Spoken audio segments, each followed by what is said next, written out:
everyone, hope you're all doing great, and today as you can see I have no makeup on my face whatsoever, and that's because today I want to share with you all the tips and tricks of finding that perfect foundation, and also I want to share with you how to apply it flawlessly. Before you get into the foundation, it's very important to prepare your skin for it. Now what that basically means is to clean your face thoroughly and moisturize it. Now I've already done those, so for me the next step is using a primer. Now if you don't have a primer, don't worry, you can easily replace this by using your regular moisturizer.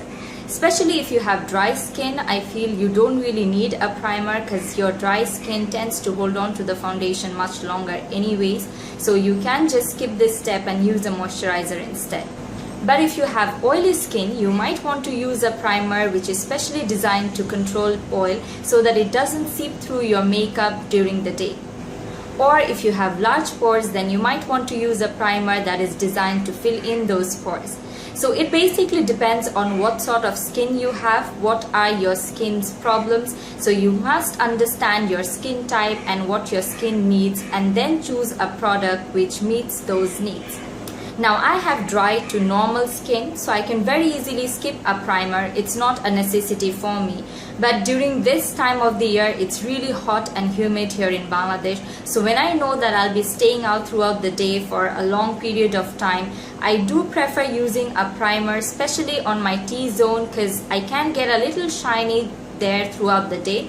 So the primer that I like to use is this Rimmel Fix and Perfect Primer. So I'll just take a pea-size amount and dab it on my T-zone.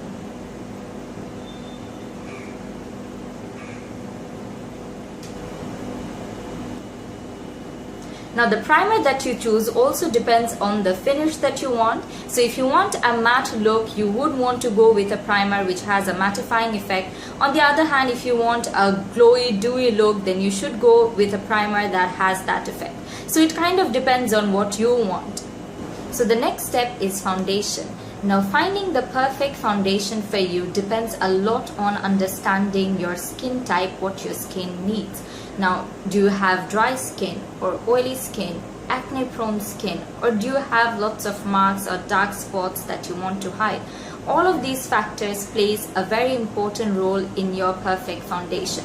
Now if you have dry skin, you should go for a foundation that has a dewy finish. On the other hand, if you have an oily skin, you should go for a foundation with a mattifying effect. Now if you have marks or spots that you want to cover up, I would suggest you not to make your foundation or expect your foundation to cover those up, because in that way you would end up using a lot of foundation and it would give you a cakey effect, which is not a good look to go for. So I would suggest you to use a concealer to cover up those problematic areas and use your foundation strictly to get an even skin tone. Alright, so after you've figured out which foundation to go for, the next step is to look for your perfect shade. Now I know this can be a little daunting at times, and that's why I have a little tips and tricks for you that's gonna make your life a little easier. Now it's a big no-no to swatch your foundation on your hand and expecting it to match with your face, because it just doesn't work. Most of the times our hand and our face is not of the same color. Now what most of the people suggest is to swatch your foundation on your jaw so that you can see whether it matches with your face as well as your neck area. Because you don't just want to match it with your face and not with your neck, because then when you apply it, it would look like as if you're wearing a mask.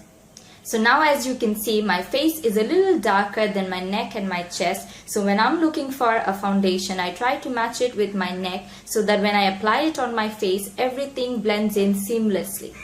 Now the next step is to decide what to use the foundation with. So you can use your fingers, some sort of a sponge or a beauty blender, or my favorite, brushes. Now I prefer using these sort of brushes which are really densely packed and flat, because this helps to buff the foundation into your skin nicely and it doesn't leave any streaky marks or lines or anything on your face. So today I'll be using my L'Oreal True Match foundation in the shade W5, and I'll be using it with my Real Techniques buffing brush. So pour a little on the back of your hand Then just stipple it on your brush and go ahead and stipple it on your face. I like to spread the foundation evenly on my skin first, and then I go ahead and buff it in.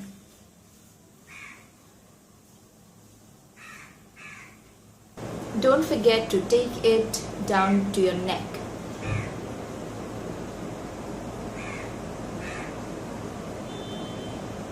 So now I'm done with my foundation. Now as you can see, I didn't really go for a very heavy coverage because I don't really have that problematic areas to cover. All I wanted is an even skin tone, and I think I have got that. Now I would suggest you to go with a light layer at first and then gradually build it up depending on how much coverage you need. In that way you won't end up having a cakey face. Now after you've applied your foundation, go ahead and check if there is any darkness or any other problematic area which needs a little more covering. Now if you have dark spots or acne scarring or anything like that, you would want to use a concealer which is of the same shade of your skin. Because using something lighter than your skin tone is actually going to accentuate those problematic areas rather than hiding it. So you would want to use something which is of the same color as your skin so that it camouflages it. Now if you have really bad under eye circles, you should use a peachy salmon colored concealer because that's going to counteract the darkness and hide it. Now if you don't have any major under eye darkness, then you can go ahead with a concealer which is a few shades lighter than your skin tone, because that's going to help to brighten up your under eye area and make you look more awake and refreshed. So like always, today I'm going to be using my Collection Lasting Perfection Concealer in the shade Warm Medium 3. Now I just put this under my eye using this doe foot applicator, and then I'm going to go ahead and blend it in using a tapered kabuki brush. Create this triangular shape because that would really help to accentuate your cheekbones. Then to buff in the concealer, I am going to be using this tapered kabuki brush.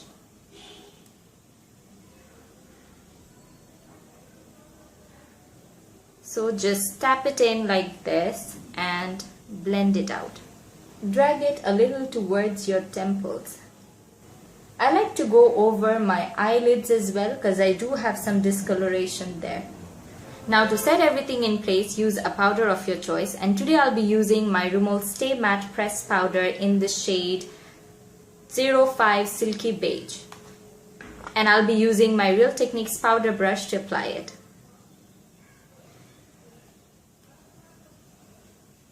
Use a light dusting of powder because you don't want to end up having a cakey face. So now you have the perfect canvas ready for any makeup look that you want.